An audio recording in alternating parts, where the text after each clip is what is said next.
প্রথম পর্ব আমি দেখছি যে পডকাস্টে উনি ফ্যামিলি কার্ড নিয়ে বলছেন যে উনি 4 কোটি পরিবার আছে, 4 কোটি পরিবারের সবাইকেই ফ্যামিলি কার্ড দিতে চান এবং যারা যারা এই ফ্যামিলি কার্ড পাবেন তাদের সবাইকে 2 থেকে 2,500 টাকা, সম্ভব হলে তার চেয়ে বেশি, যার প্রয়োজন আছে সে এটাতে নেবেন, যার প্রয়োজন নাই তিনি এটি ফিরিয়ে দিবেন। কার্ড সবার কাছেই যাবে, ডিসির স্ত্রীর কাছেও যাবে, মানে যাদেরই একটি পরিবার আছে টিএনওর স্ত্রীর কাছেও যাবে, ইউএনওর স্ত্রীর কাছেও যাবে এবং সাধারণ যে মানুষ ভ্যান চালক, রিক্সা চালক, তাদের সবার কাছে যাবে। অর্থাৎ বাংলাদেশে যদি 4 কোটি পরিবার থাকে সেই 4 কোটি ফ্যামিলি কার্ডে যাবে। ইন্টারেস্টিং, তাই না? যার দরকার নাই উনি এটা ফিরিয়ে দিবেন।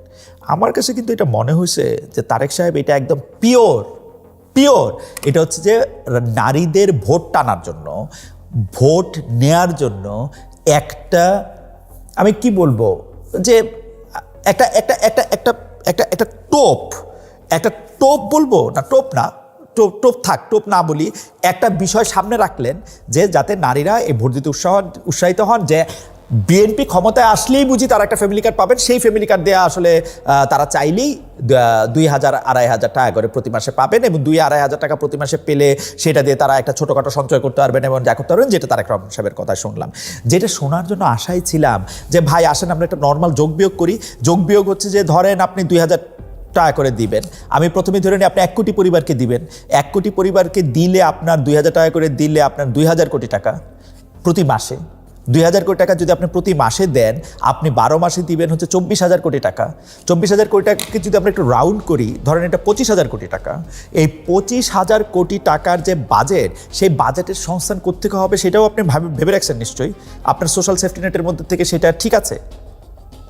আর আমি তো এখানে 1 কোটি লোকের হিসাব করলাম, এটা যদি 2 কোটি হয় তাহলে আপনাকে দিতে হবে, বাজেটের সংস্থান রাখতে হবে 50,000 কোটি টাকা।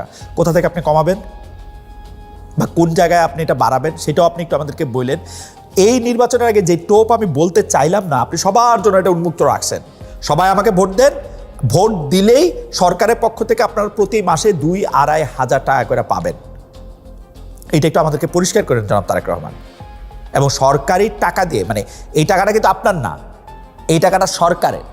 এখন সরকারের টাকা সরকার আসার আগে আপনি ব্যবহার করতে পারেন কিনা, সেটা বলতে পারেন কিনা, সেটাও কিন্তু একটু মনে রাখবেন। কেন আমি এই কথা বলতেছি আমি আপনাদের বলি।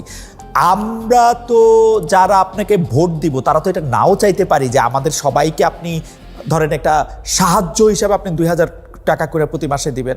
আমরা তো কর্মসংস্থানের দিকে আমাদের জরুরিটা বেশি মনে করতে পারি।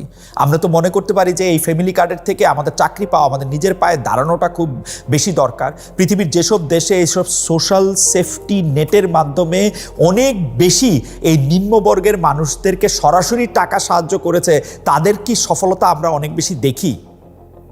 আপনি এটা আমাদেরকে একটু জানাবেন যে এটা আপনার ভোটের মাঠে ঠিক আছে, আপনার ভোটাররা যদি আপনার ভোট দেয়, এটা দিয়ে যদি আপনাকে বিশ্বাস করে মানুষ যদি মনে করে 2,000-2,500 টাকা পাইতেছে, এটা ঠিক আছে, কিন্তু আমি আশা করবো যে আপনি আমাকে টাকার সংস্থাটা সেইটি হচ্ছে যে তারেক রহমানকে টাইম ম্যাগাজিন তাদের 28 জানুয়ারি বুধবার অনলাইন, মানে টাইমের অনলাইন সংস্করণে আমরা দেখলাম যে জনাব তারেক রহমানের একটি সাক্ষাৎকার, যেখানে যেটি শিরোনাম দেওয়া হচ্ছে এক্সক্লুসিভ বাংলাদেশের প্রডিগাল সান। এখন প্রডিগাল শব্দটি তো একটা মানে নিয়ে অনেক ধরনের গবেষণা চলতেছে। এটাকে আসলে পজিটিভলি ব্যবহার করা হচ্ছে, এটাকে আসলে নেগেটিভলি ব্যবহার করা হচ্ছে। প্রডিগাল শব্দের মধ্যে যেহেতু পিতামাতার থেকে বা প্যারেন্টসের থেকে আলাদা হয়ে কোনো একটা রেকলেস বিহেভ করে একটা সন্তানের বিদেশে চলে যাওয়া, পরে আবার অনুশোচনা করে ফিরে আসার একটা বর্ণনা আছে। এইটা কি নেগেটিভ নাকি এটা পজিটিভ, যে একসময় এখানে দেশ বা মাতৃভূমি থেকে আলাদা হয়ে যাওয়ার পরে যে আবার দেশে ফিরে আসা, সেইটা একটা আলাদা তারেক রহমান, সেইটা কি মিন করা হয়েছে? সেটা নিয়ে নানা ধরনের কথা চালু আসে। সেই জন্য খুব শান্তি করে বিএনপি যারা সমর্থক তারাও আসলে খুব শান্তি করে এইটাকে বলতে পারছে না যে দেখেন আমাদের কত ভালো ইন্টারভিউ ছাপা হয়েছে, যদিও কেউ কেউ এইটাকে আসলে শেয়ার দিয়েছেন। কিন্তু টাইম ম্যাগাজিন তারেক রহমানকে নিয়ে কি ইঙ্গিত করতে চাইছে? টাইম ম্যাগাজিন তারেক রহমানকে সম্ভাব্য প্রধানমন্ত্রী ধরে নিয়ে কি বলতে চাইছে? তারা এটা 3,500 শব্দের একটা বিশাল, মানে 3,500 শব্দের একটা বিশাল আর্টিকেল। এইটার মধ্যে পড়ে যতটুক বুঝলাম আর কি, তারা কি মানে যতটুকু বুঝলাম তার চেয়ে অনেক বেশি বুঝলাম না, মানে প্রশ্ন মনের মধ্যে আসলো, তারা কি 2001-2006 সালে জোট সরকারের সময়কে মনে করতে চাইছে?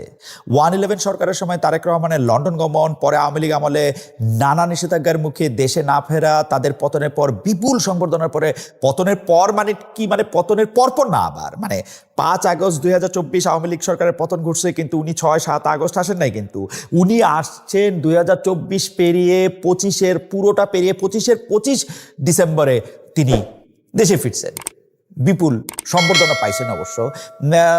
মানে এই বিপুল সম্বর্ধনাটা তার না ফেরা এবং পরে বিপুল সম্বর্ধনা নিয়ে ফেরা, এইটাকে নিয়ে কি তারা শিরোনামটা করেছে? 2001-2006 শাসনকালের অভাব অভিযোগ নিয়ে বিএনপি অবশ্য পাল্টা যুক্তি দিতে চায়। তারা বলতে চায় 111 সরকার ও পরে আওয়ামী লীগ সরকার মিথ্যা মামলা দিয়ে বিএনপিকে ধ্বংস করার ষড়যন্ত্র করেছে। ডক্টর ইউনূস সরকার আসার পর খালেদা জিয়া ও তারেক রহমান সহ বিএনপির সব নেতাই মামলা থেকে মুক্তি পেয়েছেন। এটা হয়তো কিছুটা ঠিকও, যে মানে অনেকগুলি মামলা ছিল, যে মামলাগুলি ছিল হচ্ছে মিথ্যা, যে মামলাগুলি আসলে ছিল রাজনৈতিক উদ্দেশ্য প্রণোদিত। তবে পাশাপাশি এই কথাও ঠিক, 2001 আর 2006 জোট সরকারের শাসনামলে এমন অনেক কিছুই করা হয়েছে যার কথা আসলে এখন জোট সরকার আর মনে করতে চান না, একজন আরেকজনকে দোষ দিতে চান। বিএনপির সেই সময়টার কথা মনে হলে জামাতের মনে হয় বিএনপি খুবই একটি দুর্নীতিগ্রস্ত সরকার সেই সময় ছিল। বিএনপির মনে হয় আপনাদের তো 2 জন মন্ত্রী ছিলেন সেখানে, আপনারা কিছু বলেছিলেন? জোট সরকারের আমলে 2-1টা জিনিস একটু মনে করা দেই। পলিথিনের ব্যবহার নিয়ন্ত্রণের মতো পরিবেশ বান্ধব উদ্যোগ ছিল। বিভিন্ন জাতীয় পরীক্ষা নকল মুক্ত করার ক্ষেত্রে বিএনপির সাফল্য ছিল সে সময় বিএনপির সেই সরকারের, কিন্তু সেই সবের ভুলগুলিকে নিয়ে তাদের কোনো আত্মসমালোচনা নেই। কেন তাদের শেষ সময় সংবিধানে থাকা তত্ত্বাবধায়ক সরকার ব্যর্থ হলো, কেন 111 আসলো, এগুলি নিয়ে বিএনপি যেমন কথা বলতে চায় না, তেমনি আমাদের সুশীল সমাজও সুবিধাবাদী বলে বিগত পতিত দলগুলিকে নিয়েই বেশি সমালোচনা মুখর থাকে। অর্থাৎ